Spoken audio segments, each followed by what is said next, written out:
So, paano ba 'to i-apply sa kunwari, sa mga ABE, ah, may may nag-fill out dun sa checklist na active siya, gumagawa ng dryer, silos, machine. So, goods 'yan kasi vertical 'yan sa field niya kasi ABE siya, eh.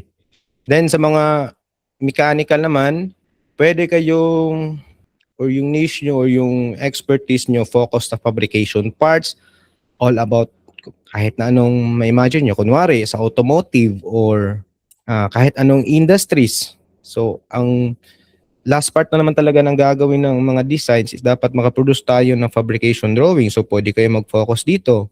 Sa CE naman, sa mga civil engineers, pwede kayo mag-focus on structural components. So, steel detailing, column detailing, kahit na anong detailing yan, basta all about steel na vertical para sa mga civil.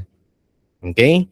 And then sa mga electronics and communication engineers dyan, pwede nyo pa rin ma-incorporate si SolidWorks. Then you can use your field.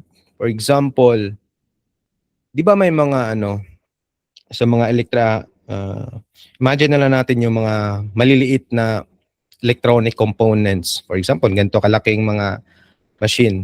Di ba madami yung mga electronic parts doon. Then yung mga electronic parts, kinakabit sa parang sheet metal. Yung sheet metal, di ba, yung plate na binibend na maraming mga butas.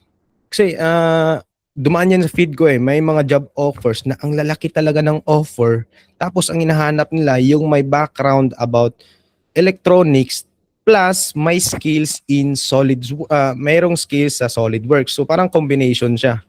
Ako, kung bibigyan ako ng task about electronic components, siguro kaya ko i-model in SolidWorks, pero yung logic at saka problem solving skills na kailangan, dapat na may background about electronics, wala akong mabibigay doon.